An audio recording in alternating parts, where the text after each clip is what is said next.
Hi, everyone. Welcome to this session with Project Pro, where we speak with industry experts on enterprise use cases of AI and its impact on employee productivity. We have today a very special person, Dr. Tomeka. Tomeka is a senior principal of workforce strategy and analytics at Mercer, which is probably the preeminent human resource consulting firm in the world today. So Tomeka has actually spent her entire life, entire career, 25 plus years, focused on people productivity, employee productivity, and she has a degree in mathematics from Duke, a PhD in economics from Cornell, and she's been a senior economist and a senior data scientist at some iconic companies like Ford, Aon Hewitt, Willis Towers Watson, also the U.S. government. So today's session, we're going to talk about the power of data in people analytics, where Tomeka is going to help us understand how companies can become better at collecting and integrating data to kind of measure employee productivity and therefore kind of unleash new ways of making employees more productive. Thank you for doing this, Tomeka. Hi, thank you for having me. I'm really excited about this conversation we're about to have and excited about all the things that you've been doing so far at Project Pro. Thank you so much. Really appreciate it. So to begin with, Tomeka, since you kind of consult with enterprise Fortune 500 leaders, it'll be helpful to understand who are the stakeholders inside these enterprises, and what kind of decisions are they trying to make, and what kind of insights do they expect from you to make those decisions? That's a good question. A lot of people think that because my focus is people analytics, that the stakeholders that I'm working with are just primarily people in the HR space, but that's actually not true. I work with people in the operations group. I work with people in the finance group because it's all connected, it's all intertwined. When you have better performing employees, it impacts the operations of the organization, it impacts the finances of the organization. So making sure you're having conversations with both of those two entities to talk about how overall we can become a better organization, understanding the language and the nuances of both the operations and the finance, the HR work becomes more impactful. And the organization as a whole all benefits as a result. Noted. And as you mentioned, when you work with these different stakeholders across teams, are there different kinds of metrics or insights like a technology team versus a ops team is looking for? Good question. One of the things that I thought was very important when I had an internal role leading the advanced analytics, people analytics group there, I wanted everybody to use the same language in order to describe what was happening. So everyone understood, wasn't confused when we were having these conversations. So for instance, revenue, we always standardize what exactly did revenue mean. When we talked about things in operations, we standardize what the definition of operations means. So when we were having conversations across to the operations group, to the finance group, there was never this ambiguity as to what's going on. I think it's very important that HR experts always use the same language that is used broadly in other entities, because then they get to have a better understanding of how what you do impacts what they do. Understood. And to deliver these outcomes that you're talking about, what kind of data or data points do you focus on collecting about the employee? And what are some kind of ethical consideration around that kind of data that you collect? Sure. So in the past, what we've tried to do was have a holistic view of an employee. So what I have done in the past is create data lakes such that we have the HRIS data, where you have like where they're located, their rank, their age, their years of service. You integrate that with the revenue they're generating or the sales that they're generating. You integrate that with their compensation. You integrate that with their performance review information. You also integrate that with maybe some broad general statistics about their engagement based on a survey. Now, what we've done, we created a data lake that integrated all of these entities together. It was updated every single month. So in 1 year, you had 12 points of data for one individual where you were able to discuss where they're located, who they were reporting to, the sales or, billable hours they were generating. This is what their progress performance review, because it was quarterly. This is what they did for each quarter. And this is their compensation, their bonuses all throughout the year. And once we had a foundation of this more holistic view, we had terms like utilization, sales, revenue, that was standardized. We were able to use this data for a plethora of different projects that came through. And once we had this data lake, we didn't have to regenerate a whole new data set for every single project. So it saved us so much time. Before, it was taking us 2 or 3 months to pull data together. Once we had this data lake, it took us an hour. Boom, we had the data and we were ready to go. And so I felt like, by pulling this data set the way it was and have it as broad as it was, we were able to look at questions that came from learning and development and their impact on, this new program on the sales of their, that the employees had. Yeah. We were able to look at, a new compensation came to us about this bonus project. Is it as effective as they thought? The global mobility people came to us to see how this global mobility program was impacting their revenue, their sales, their engagement of their employees. We were very quickly to pull the data to answer these questions and then to be able to present that to all these different organizations, or sectors within the organization. Okay, that's very helpful to know. I mean, so your data is all in a kind of a centralized data lake. And, for example, one of the examples you mentioned about L&D team asking you for the impact of a specific training on an outcome. Obviously, for a question like that, there are so many variables affecting an outcome. Could you maybe help us understand what are the primary analytical tools or frameworks or techniques that you use to kind of answer these questions? Sure. So for looking at impact or looking at different changes, we've done very kind of, I don't want to say basic, but simpler statistics, looking at what was the impact before versus the impact after, and looking to see if there's a distinct difference between what was happening before they did a training versus after the training. So that was just significance testing that we've done. For maybe turnover prediction, we've done machine learning methods in order to do that. For research about bias in in performance review, bias in pay, we did regression analysis as well in order to do those results and to see what was going on. So we've done a lot of different statistical methods depending on the nature of the question, what are the results that they're looking for. For instance, if it's impact versus prediction versus like with pay equity, looking to see the remediation of that. So there's just different statistical methods that we've used, but all of it, was statistically sound.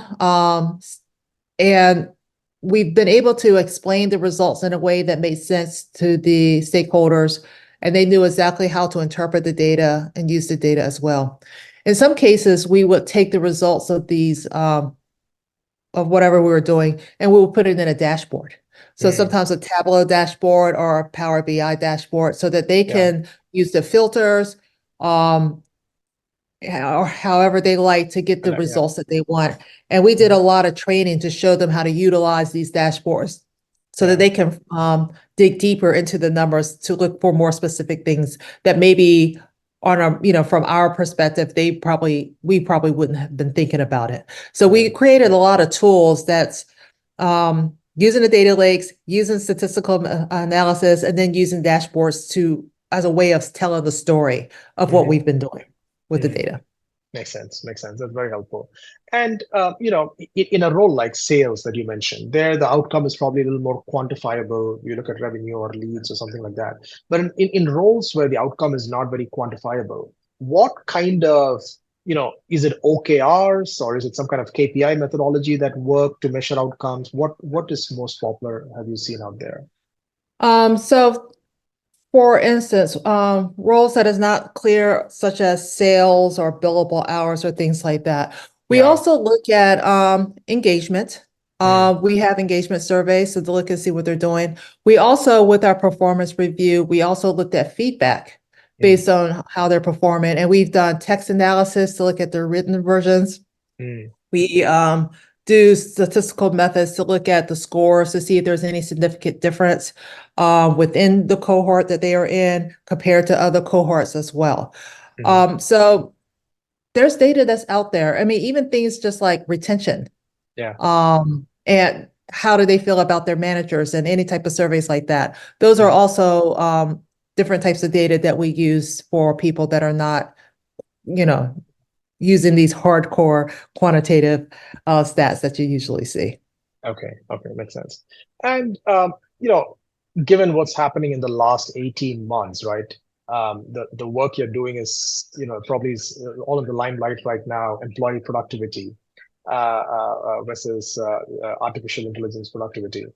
Um, what are some things you've noticed that team members can do to be more productive? And in a world where AI is going to augment or help them, what new roles do you think they will end up they should focus on to stay relevant? Well, I feel that with the new generative AI that's coming out, I think it's important that people learn how to use it. Mm, I don't think necessarily that someone's going to lose their job mm, because of generative AI. mm-hmm, I think they're going to lose their job because they don't know how to use mm, generative AI. mm-hmm, So being able to set up learning um, training on how they can use it to make themselves more productive. yeah, For instance, I have seen examples of training where people who have to do a lot of presentations, for instance, for their clients, whatever, they can use yeah, generative AI to help them come up with a skeleton PowerPoint mm-hmm, presentation. mm-hmm, They can use generative AI to help them with prepare for pitch and the mm, key points that they want to talk about as yeah, well. I mm, think generative AI, just if I was, the head of the learning and development, I would be focusing on training facilities on how to use it so that the employees can just be more productive, save more time, and they yeah. can go out and utilize that free time to go out and make more sales, generate more money, create more billable hours. Okay. Yeah, makes sense. I mean, I was just reading something a few hours back, which is, I believe it was PwC or Deloitte. Apparently, they're rolling out Chat GPT to 100,000 of their employees, practically everybody in the company. So I believe, we're probably going to see a lot more of that coming going forward. Yes, yes. So the other thing I was curious about, Tomeka, is that when you find a cohort of employees who are not being productive or not super excited about what they do, you as a employee productivity expert, right? How do you look at that? Is that the employee's problem or is that the manager's problem? Because managers are supposed to assign team members to their strengths so they can be productive and things like that. So how do you think of that So my situation? answer to that is yes. It Uh-huh. is both the employees and both the managers' problem. Hmm. That would require some investigation. Look to see what exactly is the reason why this one particular team is not producing compared to another team. Hmm. There may be some legitimate reasons. Maybe we should Hmm. not be comparing that team to another because the Hmm. circumstances of what they're selling, what they're doing is totally different.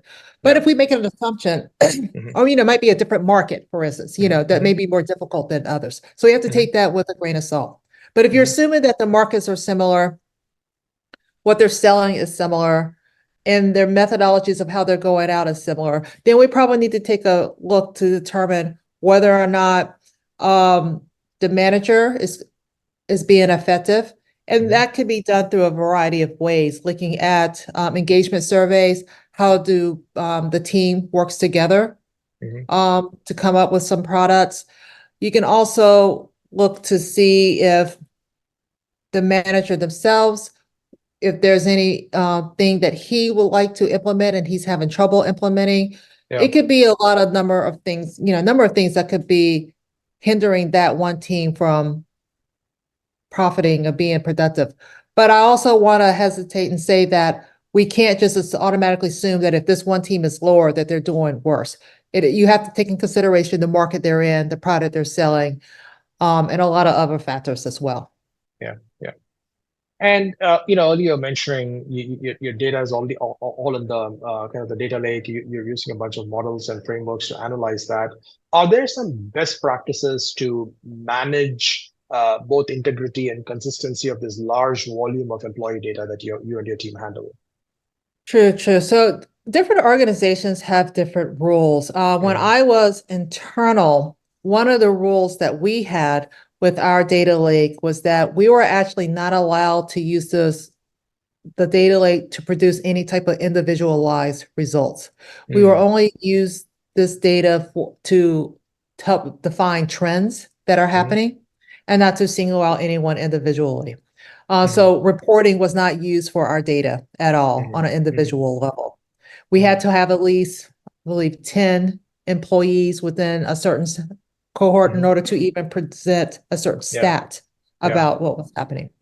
I know some companies are different. I do know that, for instance, there are organizations out there that calculate turnover prediction and actually have individualized scores that they send to their managers as a way of identifying, oh, this person might be a high risk. So please, interject right now as soon as possible because we want to keep this employee, talk to them and see what's going on.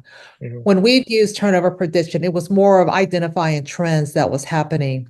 What does a leaver, what are the characteristics of a leaver versus the characteristics of a stayer, and how are they different? And is there anything that the organization can do that they can come in and change that so that, your high performing employees are more likely to stay? So we created tools such as that. So I think it depends on the organization. It also depends on where you're located. There are different rules, like in Europe, and different states in the United States have different rules on how to use that. So you want to be mindful of how you use that data. When I worked an internal role, because I was dealing with global data, there was one country that was actually not part of this because they had very specific rules in their country on how their data was used. So we did not use that.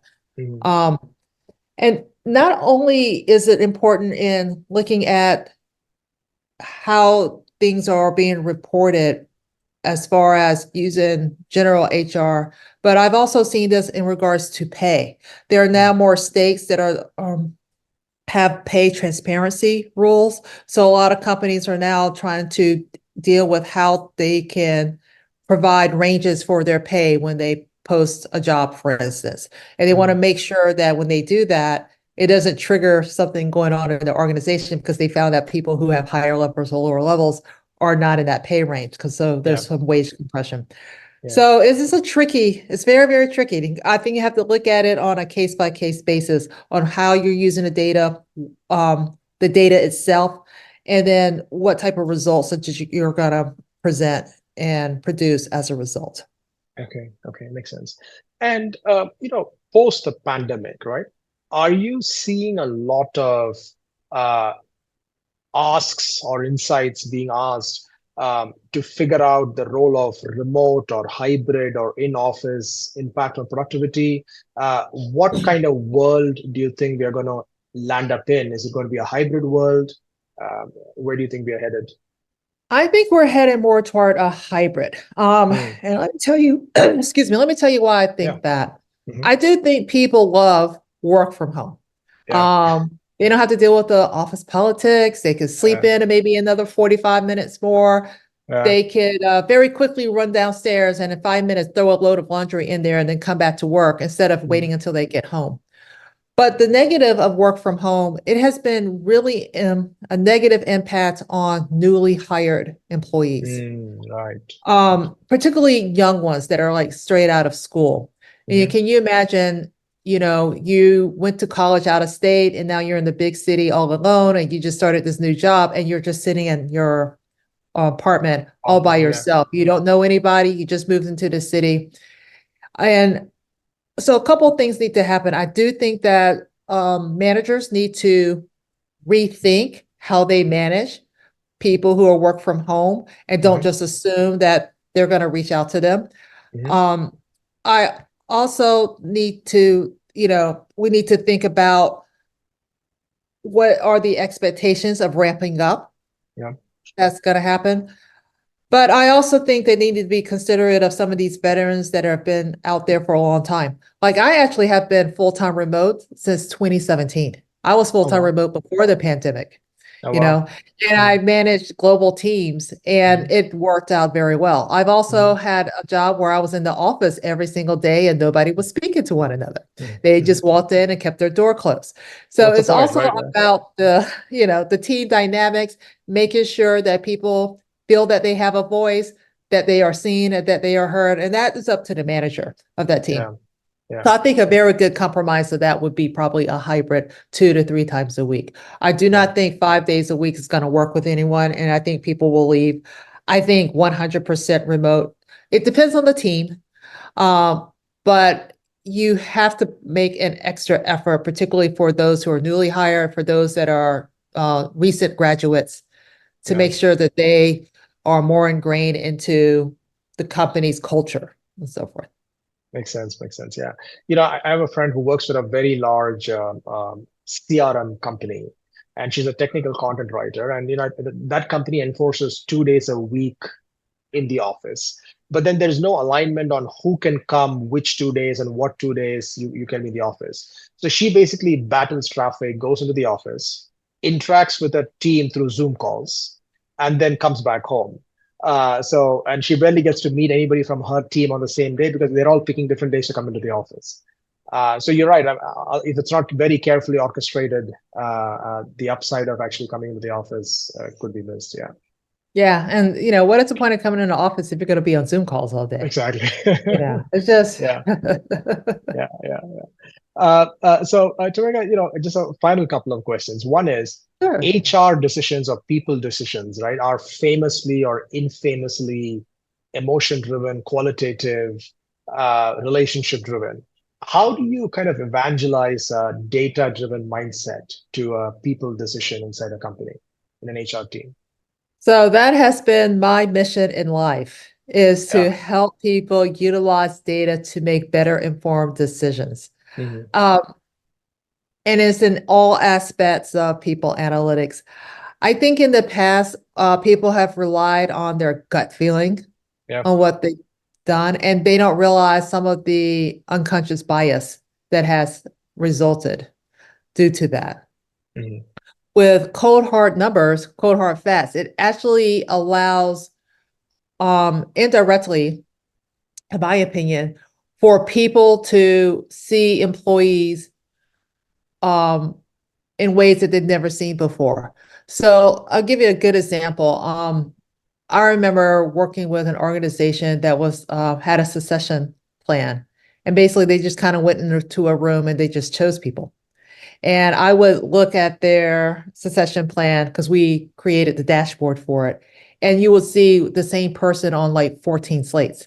Why is that when this company is as large as it is? Because they never thought to use data to help identify other people in the organization that may be very similar to this one person than others. By doing that, you diversify your group, not just on race and gender, but also just thought. There are these people who are very productive that people kind of are flying up under the radar. By having more statistics and numbers to kind of show you that this is what's happening, this is what's going on, you're able to be more efficient in identifying, in the succession plan, who would you like to move up in the ranks. This is also the case when you look at the effectiveness of things like your learning and development. You get to actually quantify, this is the impact on our operations. This is the impact of the sales as a result of people going through the training. So there's no guessing game anymore after Mhm. that. So Mhm. I think just having people become comfortable in looking at numbers Yeah. to order to understand the impact of training, of turnover prediction, of all these other things could give people a more broader view of what's happening within their company. Mhm. I also think as well that by having a data-driven numbers, if the HR person is able to communicate things effectively, Yeah. and it shows that HR, operations, finance are more in sync with one Yeah. another. At Mhm. the end of the day, it just takes the whole entire organization forward Yeah. because now everybody's talking the same language, everybody's understanding the numbers. And if HR is, because it's very important, they have to be a very good storyteller in order Mhm. to understand, the numbers and discuss and everything. It just becomes more impactful for the organization as a whole. Mm. Makes sense. And since you mentioned training a couple of times, and Project Pro as a company, we kind of play a little bit of role in training as well. I'm just curious, what are the biggest challenges that you hear from L&D teams once they deliver training to employees? Like, what kind of gaps do people see? What do you hear usually? It's one of the things that I find interesting. People offer learning and training as like a Yeah, benefit, as a boost. Some of the more higher performing people don't have time for the learning and training. yeah, yeah, And the ones that are not as busy or maybe not as productive do take time for the learning and training. They take it and then they leave and go get another job. So being yeah. able to retain that training, that impact, that knowledge, I know is one issue that some organizations have. Hmm. Um, Being able to quantify if the learning and training actually works is Hmm. another way because you usually have to compare the people who did the training versus the people who have not done the training to see what the impact is. So you got to Yeah. choose who's going to do the Mhm. training this round versus not this round. And then how long do you wait in order to see the impact of that result? Got it. Yeah. Make, Makes sense. Well, this has been great, Tomeka. Thank you so much for taking time to do this. Really appreciate it. I learned a Yeah, ton. no problem. It was great conversation, and I love I love talking about HR and people analytics. It's my favorite topic, and I could talk Yeah, all day about it. clearly, you spent your entire career on it, so your energy is contagious on that topic. Thank you. Thank you so Thank much. you.